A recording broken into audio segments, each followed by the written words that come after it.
Let's go. Go. We had someone that consumed $1.5 billion, Papo, and we still don't know who it is because that person has to come forth. Did you hear about that? I had him, but when I saw the title, I was thinking to myself, please tell me I saved these coupons, or not coupons, receipts, stubs, because I actually did win. But do we know what state it's coming from? So it was actually in South Carolina. As the story goes, the winner of the 1.5 billion Mega Million jackpot has yet to come forward to claim the prize. Back in October, the country went into a lottery playing frenzy as the Mega Millions exceeded the $1 billion mark. We're now 4 weeks out from when a winner from Simpsonville, South Carolina, picked the winning numbers, but they haven't came forward to claim the prize. So we got to speculate, Papo. Why did this person not come forward to claim the prize? They did. One thing could be that the person saw that they won all that money and they could have dropped dead and had a heart attack. Or the government ain't playing and they ain't gonna let just $1.5 billion hit the streets like that. The government, the government has a way to, if the lottery could tell you what city that came from, the government then looked up and they done checked the cameras and, it's that person. They didn't follow them. They didn't kill them. They didn't kept that money because after 180 days, you can't claim the money. So on the 181st day, it's gonna come out that person is dead and you can't get the money. Or government was like, nah, we can't just let a Billy go out like that. Could it be possible it's stuck in the fucking couch cushion somewhere and they hadn't even found it?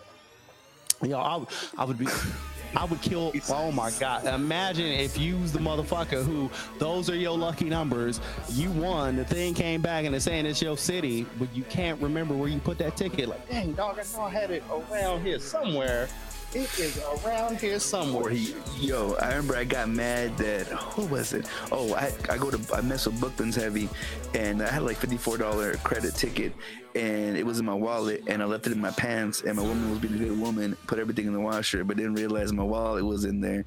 And I remember being so trying to come back with this faded receipt. Like, please tell me this is valid. Yo, dog, this still scan, right? You can scan this, right? I see. Wait, hold it. It's a 3, 6, 9. It looks like a niner. Is it ours? Is there letters in this shit? That's what it looked like. Oh, I know, that breaks my heart. And it's crazy too, because like when the lottery got that high, like mom's she plays the lottery or whatever. She, boy, you better go ahead and get you one of these tickets. Tell me you jumped in. How much you spend? No. Still now, no? People don't believe me, but when the lottery hits over $100 million, I refuse to play it. I don't want those odds. I don't want those problems. I don't want to win them. I might win. I don't want that much money. I do. No. I would love to win $1 million. 10 million is a lot, but I mean, I could take that. Once it gets to the 100 million to $1 billion, I'm not even playing because I don't want those problems. That's too much. I don't want that much money. I do not want that much money. I'm good. But I look at it in percentages. I'm like, look, if I'm going to, this is the perfect time to start being real Christian. I'm going to give 10% here. I'm going to give a little 10% there, and all these different calculations. But is it true that when you win, you have to come to the public and give all your information out? So, from what I've heard, it's state by state. Each state has a different rule. But I do genuinely believe, and like I had said, like if you win $1.5 billion, I mean, you're only going to get 50% of that, but that's still, $750 million. I'm pretty sure no matter what a piece of paper says, I'm pretty sure there's a little fee that you can pay to make sure your ish is private. Like, I'm pretty sure. Even with that much, I'd still be like, yo, you know what? You want to fuck me with 20%? Fine. But only no goddamn soul, no.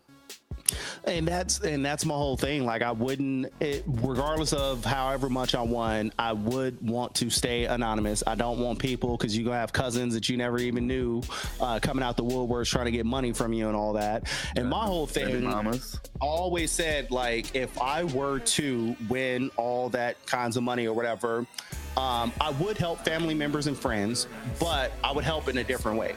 So don't just come to me saying, hey, I got this bill, I need this amount of money. No, come to me with a business idea and I'll spend money to help you start that business. Yo. That's how I'll give you money. It's come to me with a business idea and I'll spend the money to help that business start. I'm not just passing money out. No, we gonna build businesses now. Yo, yeah, that's how make something. Let's make something. Like, yo, I got this guap now. Of course, with me being the motherfucking millionaire, of course, I'm gonna have my name on all these damn businesses. But at the end of the day, you want to make some money, I'll get money with you or whatever. But you got to come to me. You got to come to me with a mission statement, a business plan or whatever. And I'll invest in that business plan. Because if you just give people money, they're gonna fuck their money over. Like, right. No. I don't know. But then again, though, that's my whole thing. Once the money got that high, I was like, nah, I don't want $1 billion problems. I don't want that. That's a whole nother. You know you on the Illuminati's list now.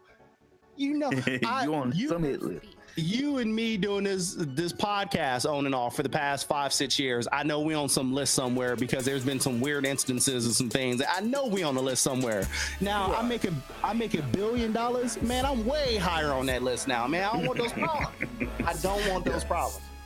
I always thought to myself, like, all right, so even if they ever take, like, say, all right, actually, did you ever watch the movie Once Upon a Time in Mexico? It was a Robert Rodriguez film. It's really no, I might even own it, but I don't think I've seen it yet. Well, it's a movie with Antonio Banderas and Salma Hayek when she was in the prime. She's still bad. She's still a baddie. And anyways, there's a scene with Cheech from Cheech and Chong, and he has a scene with Johnny Depp, and Johnny Depp plays one of the bad guys in here, for lack of a better word. And anyways, on the thing, Cheech is playing an informant, and Johnny Depp's character asks him, he's like, I offered $20,000 for this information. Why did you demand only 10? And he's like, he goes like 20 for what you wanted to know. 20,000 was too much. He's like, 10 seems more reasonable. So Johnny Depp, just being a motherfucker that he said, was like, he's like, even 10,000 might be a little bit too much. And he kind of just looks at him like, he goes, whatever, he already gave him the information, and he's like I dare you, whatever, to do something. Again, I'm not going to spoil what happened in the scene, but that little bit of fact, though, I mean, that's too much for what you wanted. This seemed more reasonable. Again, which would almost make you feel like I wouldn't mind paying a tax to be able to keep that under the belt. At the same time, I mean, they're gonna get their cut so many which ways. Like, just think, I don't know. But again, if the Clinton campaign supposedly were offering a couple cats that were pretty high on the attention wavelength, then what more? Some random ragamuffin off the streets, you know what I'm saying, to win that much? Like, we insects, bro. Unfortunately. I know, and that's the whole thing with any of those lottery winners. There's this quote unquote lottery curse, and that is the case. Like, you win the lottery and now you have some new problems on your back. I saw some story about some woman had won like millions of dollars or whatever, and her ex came back trying to get back into her life, and she was like, well, no, I'm kind of off that, like, we'd separated. And then so he was like, well, fuck it, so he killed her. So it was like, whoa, well, if I can't share those millions with you, you can't have the millions yourself. And so there's just all kinds of problems that occur. And so again, I wouldn't mind winning 100,000, maybe $1 million, just win enough to be able to start a business and just get that popping. But I don't want to win that much money. Like, I'm good. I don't want those problems. Oh, yeah. If you didn't like this podcast, it's probably cause you're racist. Yeah. Fuck your feelings, though. Yeah. What's up, man? You hear me?